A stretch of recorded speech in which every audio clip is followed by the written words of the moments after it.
Yes. Yes. Trae un yes a tu vida con un préstamo de Co-op Seno Gandía. Te prestamos $6,000 desde $108 mensuales. Y si necesitas, te prestamos hasta $50,000. Solicita en préstamosenogandía.com o al 650-1122.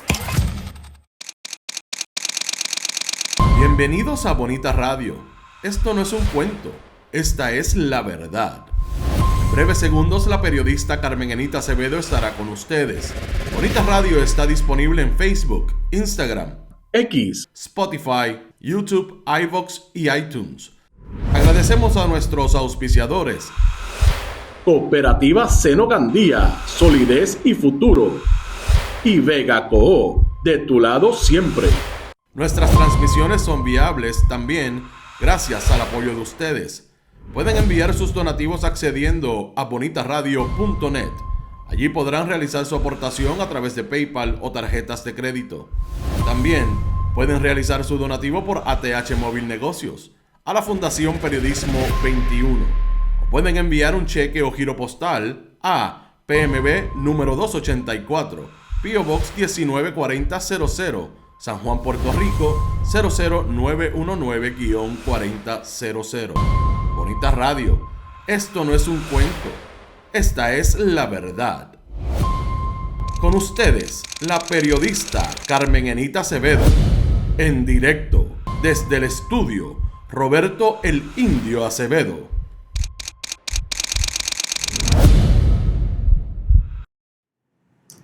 Saludos al público de Bonita Radio, bienvenidos a una nueva edición de su programa Que Palo es Noticia, nuevamente con Manuel Ernesto Rivera en sustitución de la colega Carmen Enita Acevedo.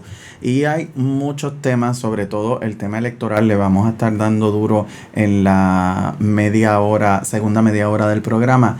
Pero mire, esta semana pues ha sido noticia un momento en el que el profesor José Molinelli se volvió viral en las redes sociales, toda vez que durante una comparecencia en el programa Primera Pregunta, pues defendió el honor de su familia, el honor de su mamá, el honor de su hermana, el honor suyo propio, luego de que en este mismo programa el senador Tomás Rivera Chats, y quien pretende convertirse en presidente del Senado si es que el PNP logra ganar las elecciones tanto en la gobernación como en Cámara y Senado, pues estaría buscando nuevamente la presidencia de ese alto cuerpo, y el profesor Molinelli pues reclamó su espacio para poder hablar y poder desahogarse. Pero ese desahogo no es el tema que vamos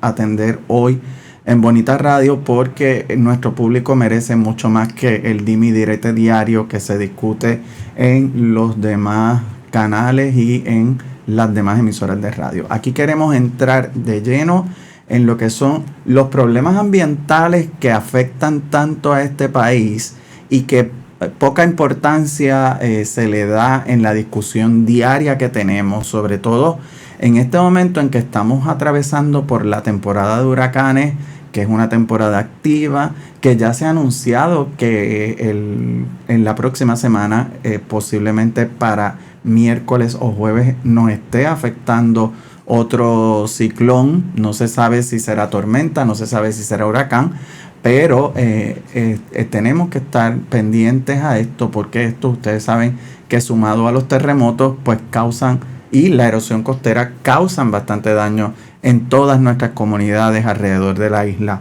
Y de esos son los temas que queremos hablar hoy con el profesor José Molinelli, sobre todo porque, como digo, se avecina un fenómeno atmosférico y todavía el país no se ha recuperado del todo del paso del huracán María en 2017 y tampoco del paso reciente de la tormenta Ernesto por el noreste de Puerto Rico. Así que, profesor, buenas tardes y gracias por estar con el público de Bonita Radio. Hombre, un placer estar con ustedes. Profesor, de inmediato quisiera saber, porque ha habido una preocupación. La semana pasada yo estuve entrevistando en este mismo programa a la presidenta de la Federación de Maestros de Puerto Rico, Mercedes Martínez, y me decía la líder sindical que ha habido algún tipo de avance en el programa de reconstrucción de columnas cortas en las escuelas del país. Sin embargo, no pudo precisar en cuántas escuelas se ha corregido ese problema. Para el 2021, en las escuelas del país, en unas 684 escuelas del país, en el 2021 se identificaron que tenían este problema de columnas cortas.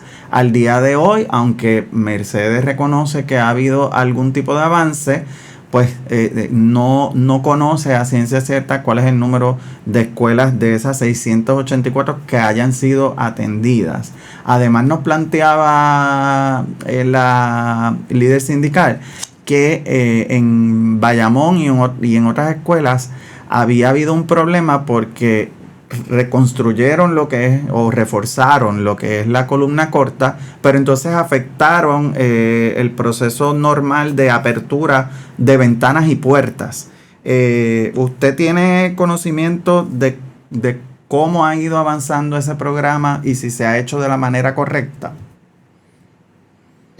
Mira, yo voy a ir a lo que es más importante directamente, que es la segunda pregunta que plantea, si se ha hecho de la manera correcta. Y es importante que el país sepa, primero, que aquí se han invertido ya más de 300 millones de dólares en buscar reforzar la columna corta. Pero en ese proceso han habido unos problemas muy significativos. Número uno, que el método para reforzar la columna corta varía de acuerdo al contratista que esté reforzándolo. O sea, que no hay un estándar establecido específico para lograr eso de forma uniforme. Segundo, que la columna corta no es el único issue del cual depende la sismoresistencia de una escuela. Hay otros factores en las escuelas, y eso va caso por caso, escuela por escuela, donde hay que tomar unas medidas adicionales para buscar, lograr efectivamente que sea sismo resistente.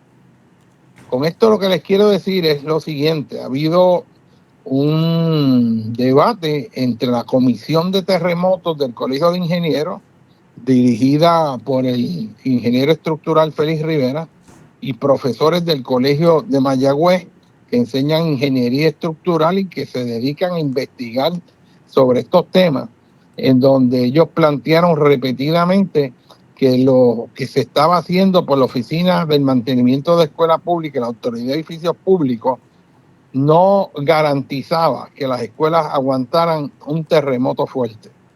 Eso quiere decir que en ese debate que hubo, la agencia de gobierno prácticamente lo que plantearon fue, bueno, nosotros contratamos unas compañías, los ingenieros de esas compañías firmaron que eso estaba bien, y eso es bueno para nosotros porque lo firmó un ingeniero.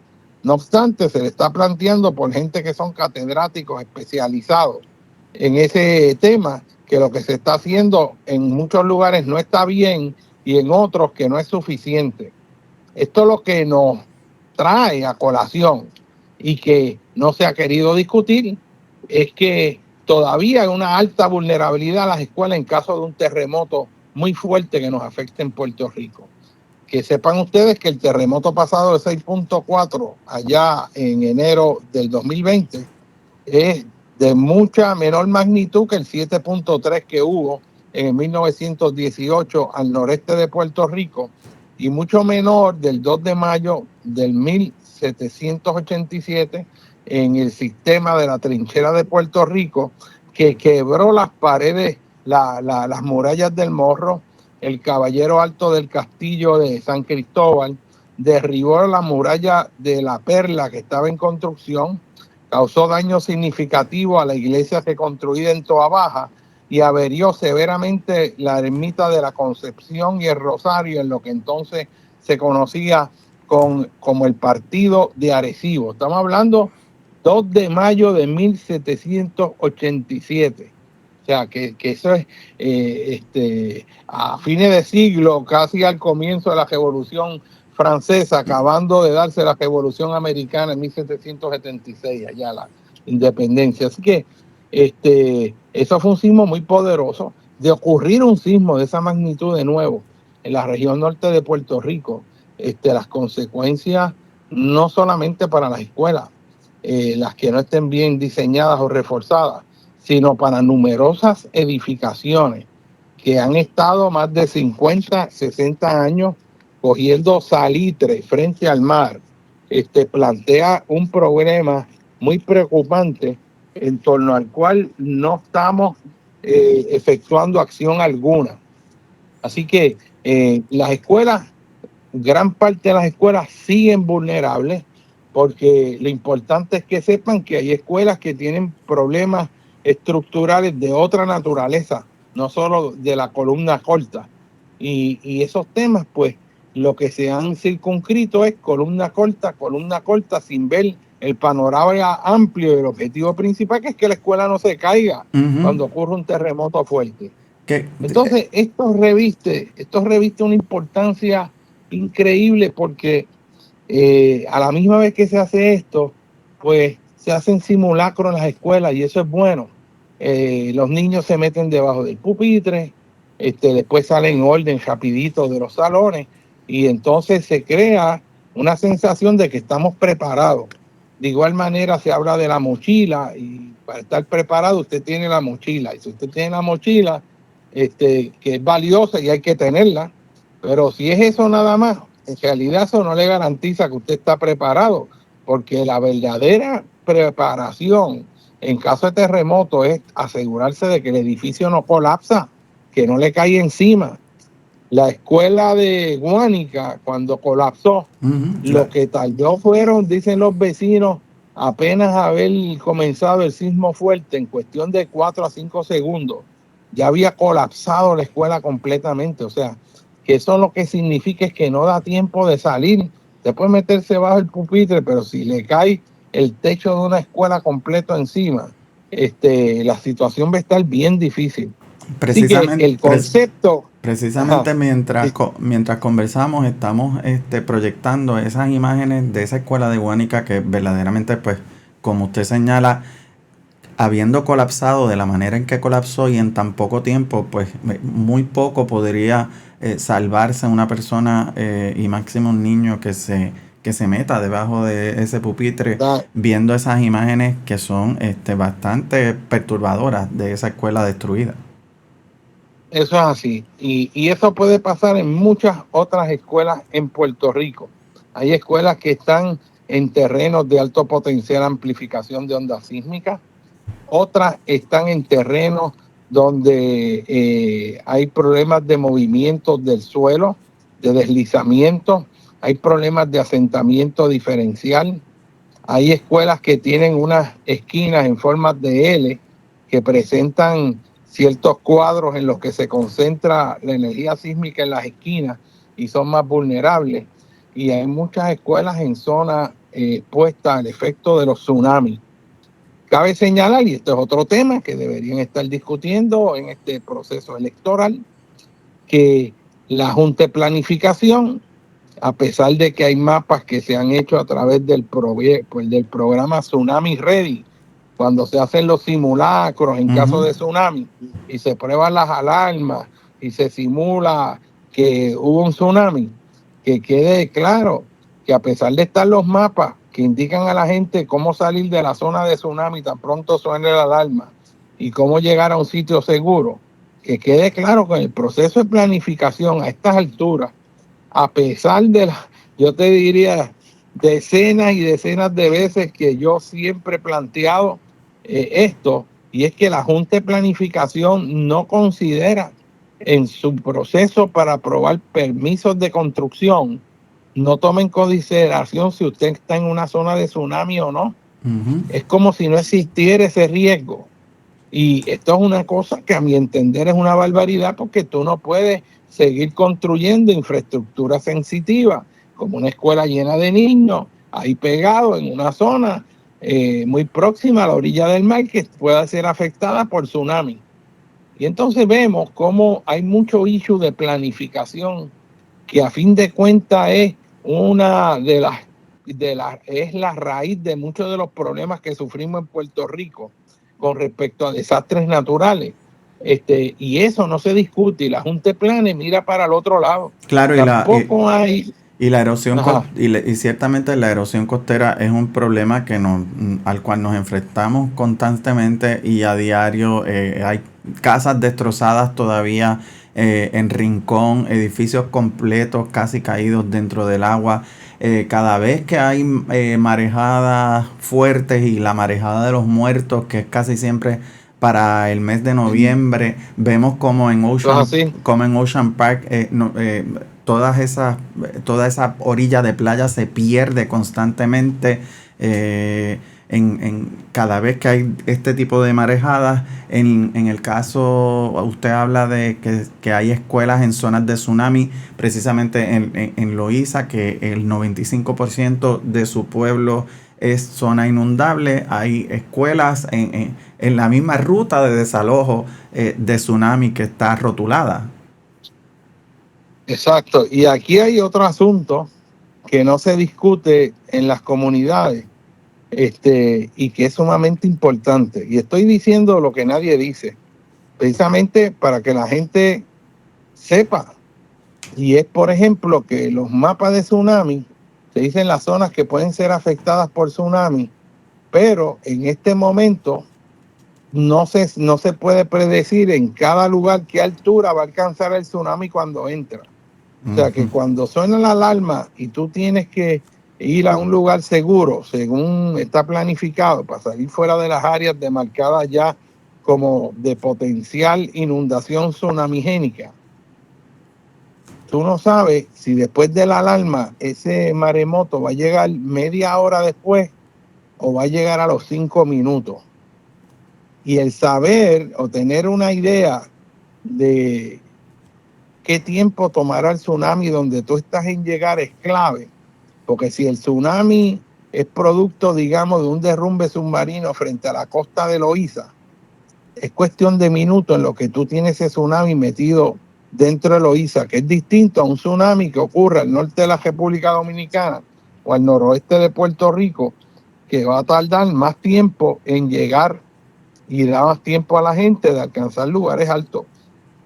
Pero si usted está metido ahí frente en una urbanización en Loíza, frente al mar, y ocurre un sismo que activa un derrumbe en el talud insular de la plataforma insular de Puerto Rico y se genera un tsunami local por un derrumbe submarino, en muy poco tiempo, en pocos minutos, está ese tsunami entrando. ¿Y qué pasa? Si usted salió con su familia a buscar, a seguir la ruta diseñada para llegar a un lugar alto, y eso le puede tomar 10 minutos en llegar o 15, dependiendo de la comunidad, pues el tsunami lo coge en la calle. Uh-huh. Y si usted prende el carro para salir del área y todo el mundo prende los carros a la vez y viene un tapón y ahí rápido entra un tsunami, está usted en una posición de vulnerabilidad mayor que si se hubiera quedado en la casa y hubiera cejado todas las puertas y se hubiera metido en el cuarto de baño con las puertas cejadas para absorber el golpe cuando pase. Así que esos son temas que hay que discutir, y una de las cosas que se puede discutir y establecer es lo que se llama la evacuación vertical.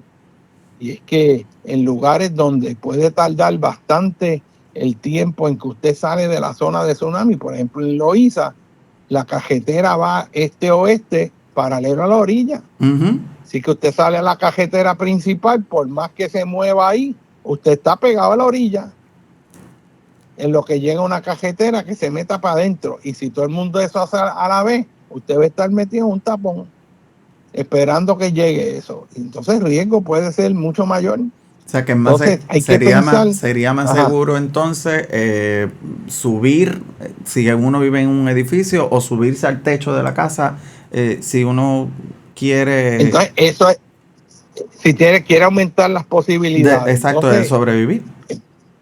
Entonces tú puedes tener, digamos, una estructura que obviamente esté bien construida, que te aguante el sismo, y después, si vas a esperar el tsunami, que tú puedas venir y subir a la parte alta y designar estructuras en cada bloque que sean de evacuación vertical. Y eso conlleva mucha planificación, porque si es una casa de un residente que puede meter en el techo 15 o 20 personas, porque tampoco va a caber la comunidad completa. Claro. Lo otro es cómo las personas van a tener acceso a subir al techo. Pues las casas deberían tener como una escalera que los lleve y facilite ese movimiento.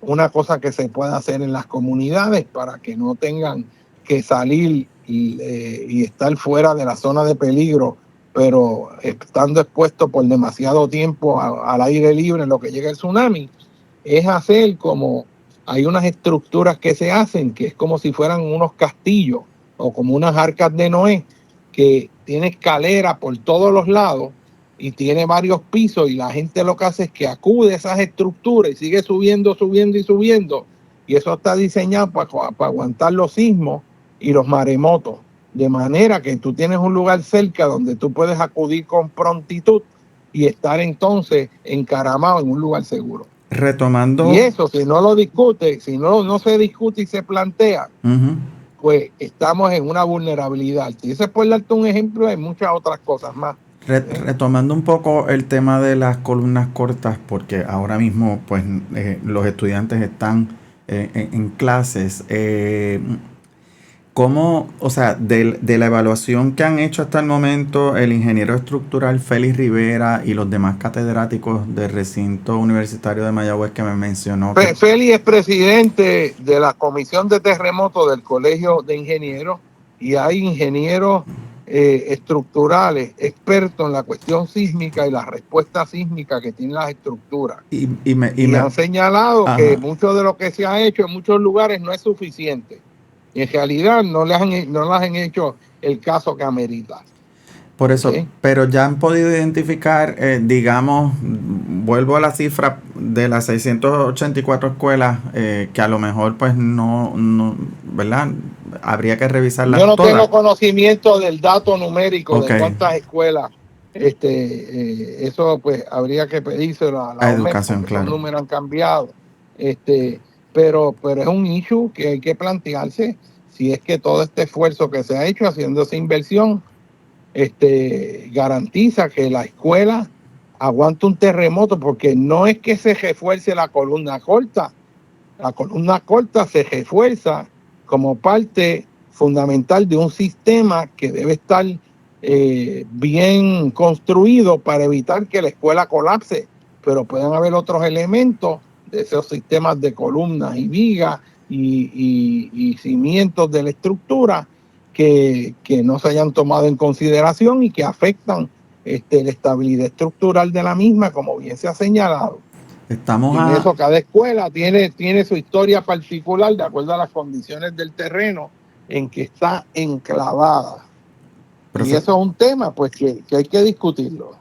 Profesor, estamos a 70 días de las elecciones generales del próximo 5 de noviembre y pues verdaderamente, como usted señala, no hemos escuchado a ningún candidato hablar específicamente de estos temas: erosión costera, terremotos y todo lo que, ¿verdad? Y todo, huracanes y todo lo que nos puede afectar a futuro.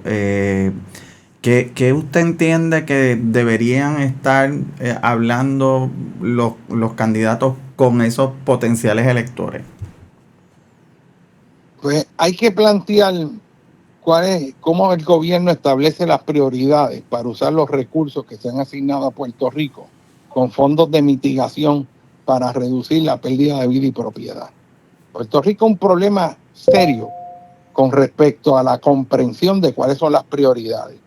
A mí me parte el corazón cada vez que veo noticias como que el gobierno decidió de fondos del Community Development Block Grant, el CDBG de vivienda, que son cientos de millones de dólares, billones de dólares asignados para mitigar problemas con vivienda que están que amenazan la vida y seguridad, no solo por donde están enclavadas, sino por la naturaleza de su propia construcción inadecuada. Estamos hablando de miles de gente que vive en zonas que están expuestas a derrumbes, como vemos acá rato en las noticias, miles de estructuras y personas viviendo a la orilla del mar expuestas a las marejadas, a los maremotos, y después está la erosión costera y además a los efectos agravantes de las fuerzas sísmicas en materiales costeros arenosos y limosos. Y eso, dentro de toda esa vulnerabilidad que hay en la infraestructura, sobre todo de la gente más necesitada en Puerto Rico, estando el dinero, resulta que la prioridad es asignar 540 millones de dólares. ¿Saben para qué?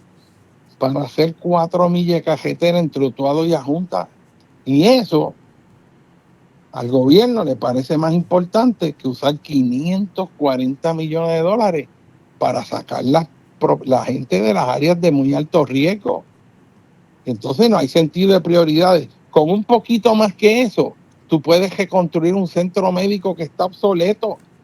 Y entonces, ¿qué tiene más prioridad? 4 millas de carretera en una autopista de Ajunta a Utuado, donde apenas hay tránsito, donde lo que hay que hacer es reforzar, reconstruir y adecuar la carretera existente, porque eso no es un polo de desarrollo económico, donde es tanto el tráfico creciente. Es al revés, en Puerto Rico la población está disminuyendo.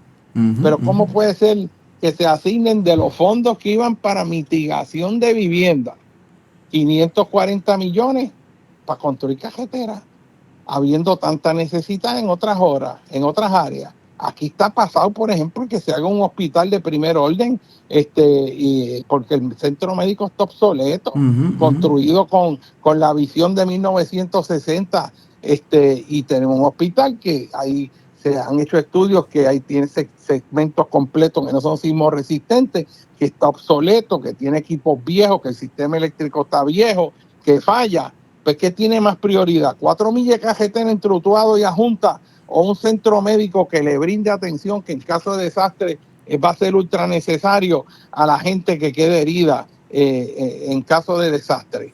Igual. Y de nuevo, no hay prioridades claramente establecidas. Igual usted en el pasado ha planteado la urgencia, que ha caído en oídos sordos, de ir movilizando a todas estas comunidades que viven cercanos a la costa. Y de eso no hemos visto una relocalización ni ningún plan dirigido a eso. Eso es así. Eso es así. Lo que es más, se agrava porque se siguen metiendo proyectos en zonas de alto riesgo. Por ejemplo, un pueblo donde segmentos significativos de ese pueblo debe hacerse un plan para ir saliendo de esas áreas. Cataño. Cataño está construido hay porciones completas que están construidos sobre el fondo cenagoso de la Bahía de San Juan, que dragaron y tiraron todo ese babote ahí y lo dejaron ahí, y esas son áreas bien vulnerables en caso de terremoto, y ahí se ha construido. Eso está casi al nivel del mar. Actualmente, por ejemplo, cuando llueve, tiene que accionarse un sistema de bombeo completo a través de Tocataño, porque si no queda inundado para sacar el agua.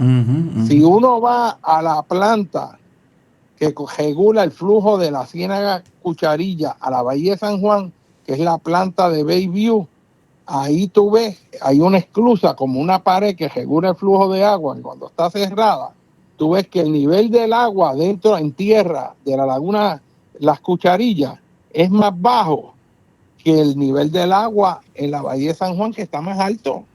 Yo tengo fotos donde esa diferencia es mayor de 1 metro. Sí, así claro. Que si tú lo dejas que se equilibre, todo eso se inunda completo. Y lo mismo, pero se sigue construyendo. Y lo mismo pasa en Ocean Park, que las ondas, ¿verdad? El agua hay que sacarla con las bombas del Departamento de Recursos Naturales y Ambientales, que bastantes veces pues no funcionan.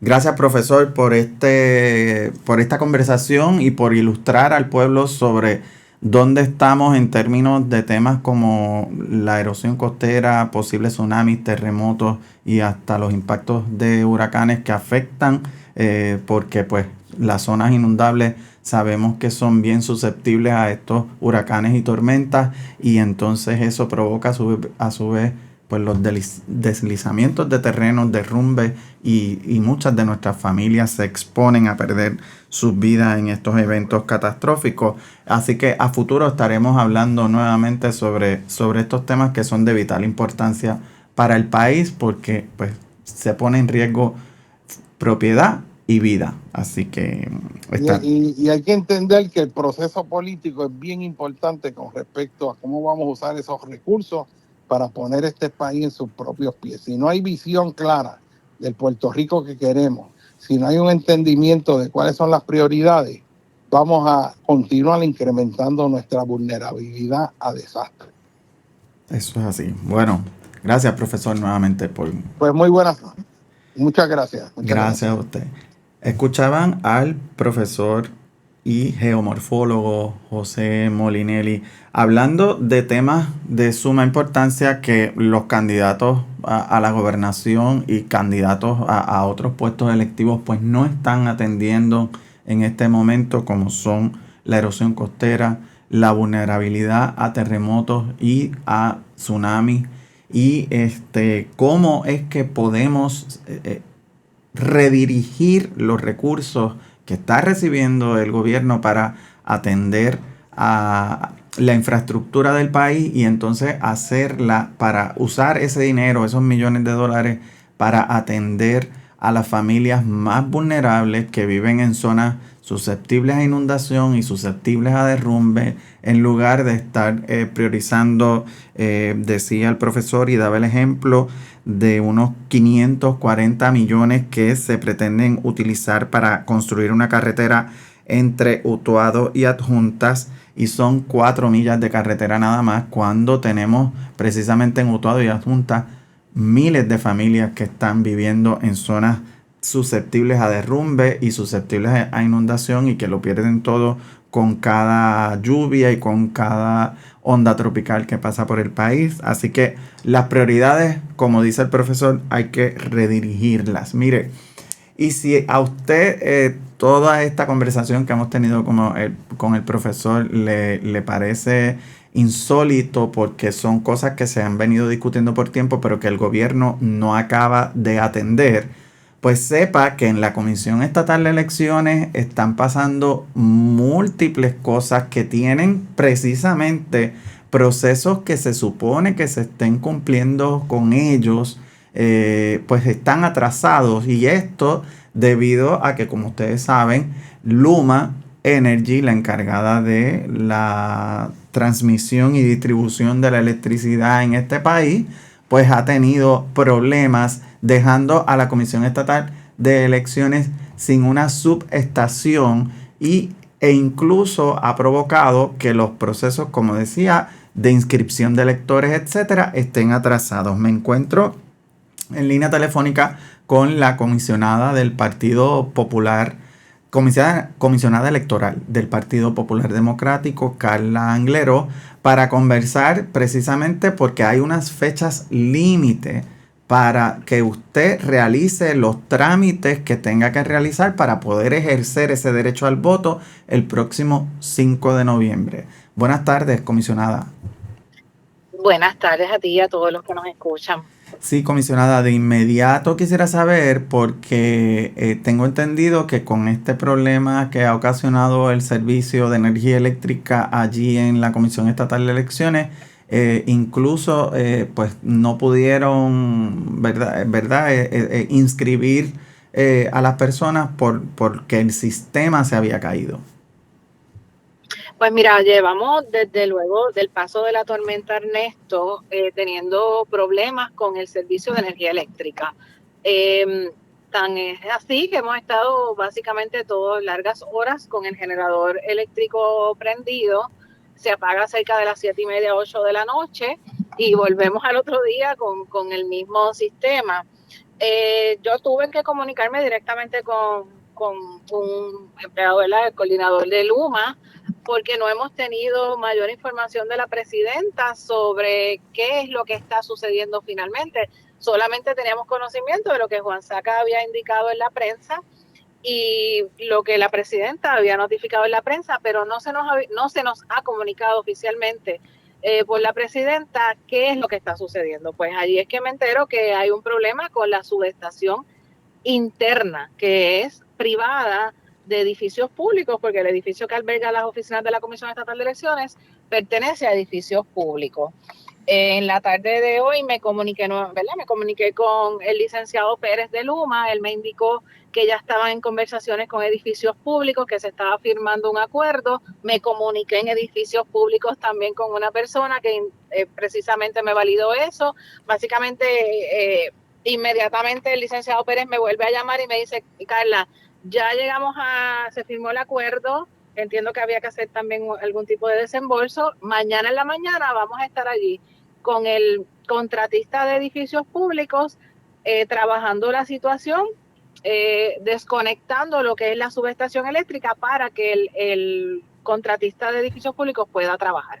¿Qué es lo que tiene la subestación? Pues es algo que hasta que no se abra, ¿verdad? Ellos no pueden verificar, pero el tiempo está corriendo y eso incide en los procesos electorales. Ahora mismo lo que es la Junta Especial de Secretaría, que es la que trabaja las investigaciones de aquellos casos que se haga alguna inscripción, algún duplicado, que haya que investigar al elector para ver qué transacción tiene que prevalecer en el registro electoral, está sin sistema, se estaba mudando al piso 2, lo que es el área de que trabaja las exclusiones para por lo menos tener un registro lo más certero posible el día 21 de septiembre para poder excluir las defunciones. Tampoco estaba trabajando.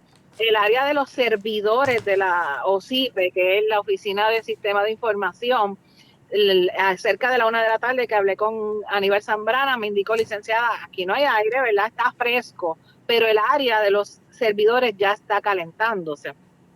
¿Por qué? Porque el generador eléctrico brinda servicio a algunos pisos nada más. O sea, eso nos crea a nosotros un problema mayor porque estamos corriendo con unos términos, ¿verdad? Que el mismo código nos establece y puede incidir en el derecho del elector de votar. ¿Por qué? Tú tienes que tener el tiempo disponible para que ellos puedan hacer sus transacciones electorales y sabemos que el puertorriqueño muchas veces lo deja para última hora. Así que esa comunicación que nosotros requerimos con la presidenta en el día de ayer, se le pidió una reunión de emergencia, no se nos concedió y veo cómo ella da unas expresiones al país indicando que los comisionados electorales nos ponemos de acuerdo para atacar la comisión. Nada más lejos de la realidad. Nosotros llevamos semanas, por no decir meses, solicitando, ¿verdad?, que se culmine el proceso de resolver los desacuerdos que hay en la comisión sobre manuales, sobre reglamento, sobre procesos. Y para eso es la figura de la presidenta. No es para nada más, porque lo demás, los comisionados electorales nos ponemos de acuerdo y corre, pero donde no hay acuerdo, la figura de la presidenta es la que rompe sin pase. Así que ella tiene determinaciones que tomar desde el mes de febrero. Ella sí mencionó que hay un problema, ¿verdad?, que no se le han circulado los desacuerdos por escrito. Pues entonces el secretario, ella tiene que tener una conversación con el secretario de la Comisión Estatal de Elecciones, de manera que haya una diligencia por parte de él y le eleve los desacuerdos a ella para poderlos resolver. ¿Y usted cree que es posible que esto o esta a lo mejor falta de activismo de la presidenta para resolver esos impases que hayan entre los comisionados no sea un poco a propósito? Pues mira, yo no creo que nadie quiera quedar ante el país como que está interfiriendo con un proceso electoral, ¿verdad? Esto es un derecho constitucional y de hecho, ¿verdad?, el profesionalismo de todos está en juego, incluyendo el de ella como presidenta de la Comisión Estatal de Elecciones, que fue seleccionada, ¿verdad?, para dirigir esa entidad tan importante. Yo sí sé que hay un problema de recursos humanos en la Comisión Estatal de Elecciones. La presidenta no tiene un director de la división legal porque fue nombrado juez y no se ha sustituido. Lo que tiene es una persona por contrato que va algunas horas para brindar servicio. Los ayudantes de la presidencia tampoco, ya lo que tienen son 2 personas. De hecho, ninguno de ellos es tan siquiera licenciado, que se puede sentar a redactar una resolución, ¿verdad?, con argumentos legales. Yo recuerdo cuando yo estuve allí bajo diferentes presidencias, Laisa García, Nicolás Gautier, que fue también presidente interino, ¿verdad? Tenían sus abogados allí, inclusive de otras ideologías, Laisa García tenía abogado que no necesariamente, ¿verdad? Laisa fue nombrada por el Partido Popular Democrático, tenía asesores de diferentes ideologías. ¿Por qué? Así podía tener una visión más clara, ¿verdad?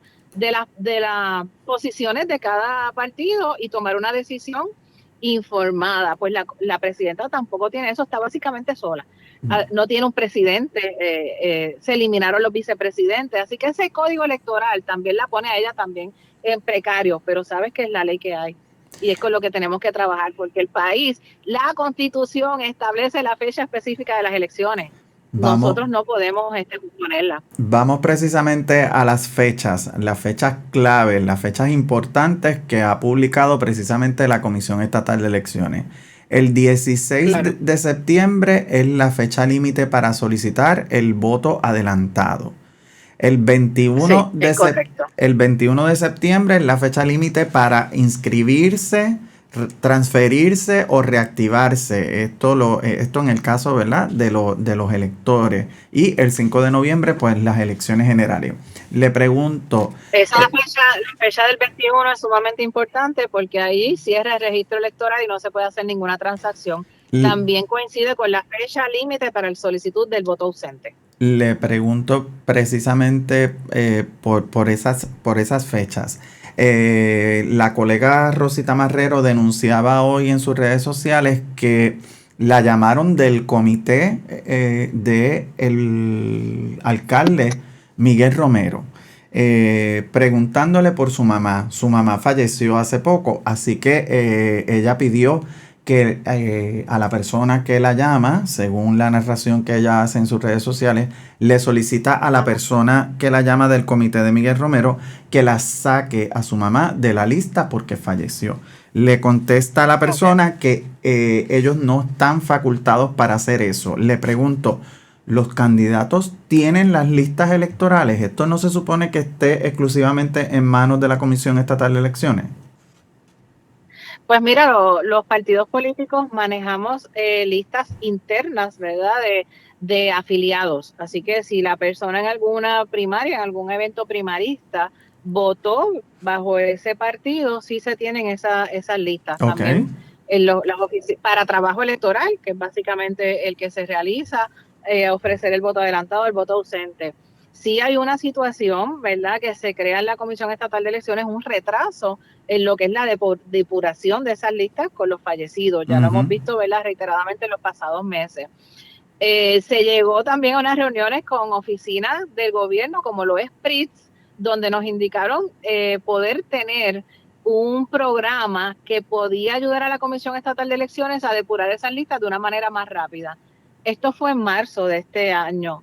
Todavía a la fecha de hoy no hemos tenido ninguna comunicación de PRIT de que eso esté listo para ponerse en ejecución, a pesar de que en esas semanas cuando se estaba hablando sobre el asunto, ellos indicaban que esta iba a ser, ¿verdad?, el gran proyecto de PRIT para ayudar a la Comisión Estatal de Elecciones. Luego arrastraron los pies, no contestaban los teléfonos a la presidenta, le cancelaban las reuniones.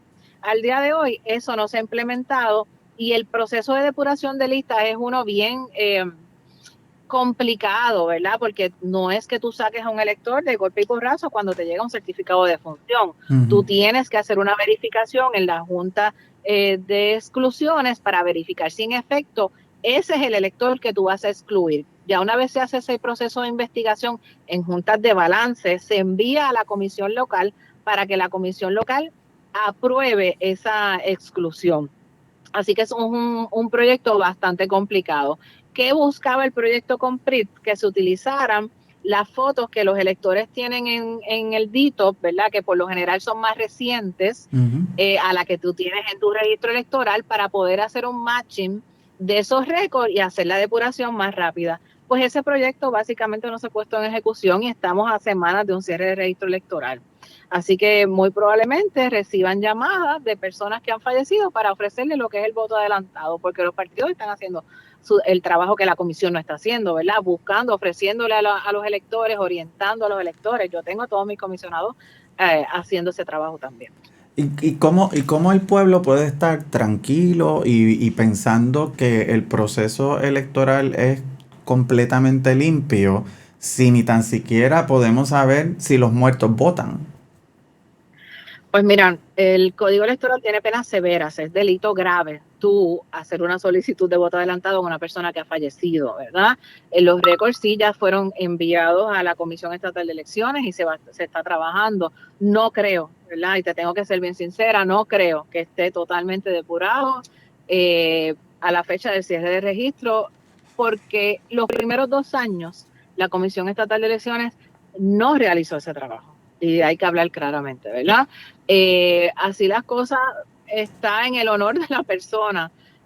Si usted se atreve a hacer una solicitud de voto adelantado por correo de una persona que falleció, sepa que está cometiendo delito grave y que es de fácil constatación, porque los récords de los fallecidos ya han sido enviados a la Comisión Estatal de Elecciones y en cualquier tipo de investigación que se realiza en lo que se da el proceso de depuración de listas, puede uno verificar que se está cometiendo fraude. Y por lo que usted me dice, entonces, desde las elecciones del 2020 no se hizo este proceso. Bueno, hubo, ¿verdad?, un periodo en el que el registro demográfico cambió el sistema en que enviaba los récords a la Comisión Estatal de Elecciones.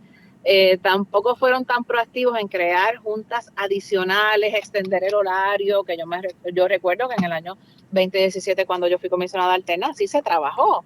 Se hizo un proyecto especial para depurar esas listas. Eso no se trabajó en los primeros 2 años. Además que con el cambio del sistema del registro de enviar los récords, pues también atrasó aún más ese proceso. Por lo tanto, hay cerca de 40,000 récords que se están trabajando, recibiendo para ser trabajados en Junta de Balance. La Comisión Estatal de Elecciones también, como te indiqué anteriormente, tiene una reducción de personal grande en las diferentes áreas y hemos tenido que mover de unas áreas hacia otras para poder hacer los trabajos necesarios, pero no está trabajando al 100%, ¿verdad?, con el recurso humano que debería tener, y eso ha atrasado básicamente todos esos procesos. O sea, si la entiendo bien, todavía hay 40,000 muertos activos. Cerca de 40,000 personas que fallecieron todavía están en el registro electoral. Y si alguno de ellos vota y beneficia a un partido sobre otro. Bueno, ¿verdad? Como te indiqué, es delito grave, se puede investigar y las listas cuando se está depurando las listas se pueden identificar cuando tú depuras la lista de votación. Igual como se hizo cuando Luquillo, que un comisionado electoral solicitó el voto por una tía que había fallecido, eso se detectó. No es que no pueda ser detectable y que las personas van a poder cometer fraude con muertos, ¿verdad?, votando en unas elecciones. Así que hay que estar, ¿verdad?, bien consciente de eso y de las penas severas que establece el código electoral. No obstante, ¿verdad?, el sentido de urgencia de poderse trabajar en estas últimas semanas está en la Comisión Estatal de Elecciones, está en todos los comisionados, y lo importante es que se resuelva el problema del sistema para evitar que se siga atrasando más la depuración de listas. Vamos al voto adelantado. Cada partido obviamente identifica a los electores que son de ese respectivo partido para emitir ese voto adelantado. En las elecciones del 2020, el PNP fue más efectivo que el Partido Popular Democrático en conseguir esos votos adelantados. ¿Cómo está aspectado este año electoral para ustedes? Pues mira, sin revelarte las estrategias, nosotros llevamos un tiempo, desde que yo comencé, hace 1 año y medio, trabajando todo lo que es la estructura para manejar lo que es el voto adelantado, identificando a nuestros electores, también orientándolos y creándole, ¿verdad?, ese tipo de confiabilidad en los procesos en la Comisión Estatal de Elecciones, que a veces es lo más difícil, que el elector confíe en que su voto va a ser emitido, ¿verdad?, de que va a ser recibido, de que va a recibir las papeletas. Así que llevamos cerca de 1 año estableciendo lo que es la estructura para manejarlo. Lo estamos trabajando correctamente, hicimos reuniones distritales que culminaron la semana pasada. Los presidentes de comité municipal están trabajando en equipo con los comisionados electorales. Nosotros estamos en la calle orientando a nuestros electores y recogiendo esas solicitudes de voto adelantado para todo aquel elector que quiera realizarlo, ya sea en su domicilio o ya sea por correo. Y tienen hasta el 21 21 de septiembre. Hasta el 16. Hasta el 16 de septiembre es el voto adelantado. El voto y hasta el 21 es el voto ausente. El voto ausente, que son tradicionalmente pues soldados y ¿qué otros? Los estudiantes, están los soldados, los empleados, a veces hablamos de los empleados de las fincas en Estados Unidos que van por periodos a hacer trabajo agrícola, los que están en la milicia y todos sus dependientes con edad para votar, los estudiantes. Todos ellos podrían solicitar el voto ausente. ¿En qué culminó la investigación, si es que ha culminado, de la denuncia que hizo el Partido Popular Democrático recusando al exgobernador Ricardo Rosselló? Pues mira, la vista está pautada para el 5 de septiembre. Allí tendrá que comparecer el elector y presentar evidencia sobre su domicilio en Puerto Rico. O sea, el 5 de septiembre tendría que comparecer personalmente Ricardo Rosselló al tribunal. Las vistas son en las comisiones locales. La comisión local del precinto 4 de San Juan. ¿Que eso es con la presencia de todos los partidos o eso es solamente algún comité seleccionado o nombrado por la presidenta interina? No, las comisiones locales están compuestas por comisionados locales de los 5 partidos. Y presidido por una jueza presidenta de la comisión local. ¿Qué pasa si el elector no comparece? Si no comparece, ¿verdad? No presentó su evidencia, fue debidamente notificado, pues la ejecución se procede. ¿Y eso es a qué hora el 5 de septiembre? Las comisiones locales se reúnen a las 5 de la tarde. Ok. Mire, no tengo la hora específica, pero por lo general se reúnen en la tarde después de las 5 porque son, ¿verdad?, personas que tienen un puesto voluntario para la Comisión Estatal de Elecciones y tienen sus trabajos. Ya para ir finalizando, le pregunto si usted ha visto algún incremento de electores jóvenes inscribiéndose luego del llamado que han hecho artistas como Bad Bunny, Cani García, PJ Cinzuela, entre otros, urgiendo a los jóvenes a que se inscriban. Pues mira, no, lo que hemos notado es una reducción, ¿verdad?, en lo que son las nuevas inscripciones. De hecho, de cerca de 150,000 jóvenes que podrían tener derecho a su primer voto, cerca de 51,000 habían, entiendo que están entre 41,000 y 50,000 electores son los que se han inscrito, una cifra, ¿verdad?, muy por debajo de los récords que habíamos tenido anteriormente, pero puede incidir en que no hay juntas de inscripción permanente en todos los precintos. Antes tú ibas a tu mismo municipio, ibas y hacías tu inscripción.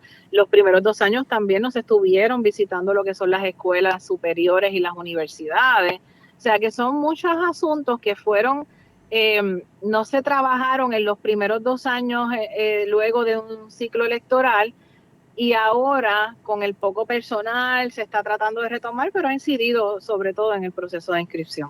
Precisamente hoy había una en la Universidad de Arecibo y se fue la luz, allí no hubo clases, así que tampoco hubo ese proceso de inscripción, pero lo pueden hacer por el cibernéticamente. Sí, pueden entrar también al portal, ¿verdad?, a la página de la Comisión Estatal de Elecciones en el internet, y allí van a seleccionar lo que es el ERE, el registro electrónico de electores, y allí pueden hacer su inscripción y alguna transacción que tengan que hacer, transferencia, reubicación, ¿verdad?, a través de los dispositivos móviles o computadoras. Así que es importante que esa aplicación también está disponible. Pues gracias mil, comisionada, por compartir con el público de Bonita Radio toda esta información valiosa para los electores precisamente, y esperemos que los problemas de la subestación sin luz en la Comisión Estatal de Elecciones se resuelvan pronto para que los electores puedan realizar todos los trámites que tienen que realizar a tiempo en las fechas en que vence cada uno de esos procesos de solicitud. Gracias a ti, buenas tardes. Buenas tardes. Bueno, escuchaban a la comisionada electoral del Partido Popular Democrático, Carla Angleró, que entre otras cosas está diciendo que la lista de personas muertas no se ha depurado y que no cree que se pueda completar como es debido antes del 21 de septiembre, que es cuando vence la fecha de inscripción de los electores, y que lamentablemente no ha visto un empuje de inscripciones nuevas de nuevos electores, sobre todo aquellos que tienen edad para votar. Menciona Angleró que de 150,000 jóvenes que están en edad para inscribirse y ejercer su derecho al voto, solamente se han inscrito alrededor de 50,000. Esto es un número bastante bajo en comparación entonces con la cantidad de los que se pueden inscribir. Son como 100,000 electores jóvenes que todavía al día de hoy, teniendo la edad para votar, no se han inscrito. Así que esa fecha es crucial. El 21 de septiembre vence ese término para usted inscribirse y poder votar. Así que si quiere hacerlo, pues ya sabe que tiene el tiempo contado. Mire, le queremos dar las gracias a nuestros auspiciadores, a la cooperativa Manuel Seno Gandía, la cooperativa Vega Coop, a Quiropráctica Funcional, y lo estaba diciendo mal, lo estuve diciendo mal en días anteriores, es Quiropráctica Funcional. Así que muchísimas gracias a ellos también por su auspicio, y a la Universidad Interamericana. Yo les recuerdo que a este servidor lo pueden seguir en sus redes sociales con Manuel Ernesto PR, tanto en YouTube como en Instagram y como en X, antes Twitter. Así que de esta forma despedimos esta edición. Nos vemos mañana a las 5 de la tarde en Que Palo es Noticia. Bonita Radio. Esto no es un cuento. Esta es la verdad. Este programa fue traído a ustedes por Cooperativa Seno Gandía, Solidez y Futuro, y Vega Coop, de tu lado siempre. Y no olvide que puedes realizar sus donaciones a través de ATH Móvil en la sección de negocios como Fundación Periodismo 21. O puede acceder a nuestra página de internet bonitaradio.net y donar a través de PayPal o tarjetas de crédito.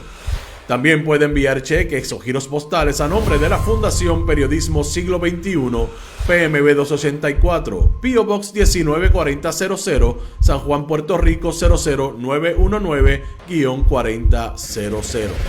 Bonita Radio, esto no es un cuento, esta es la verdad.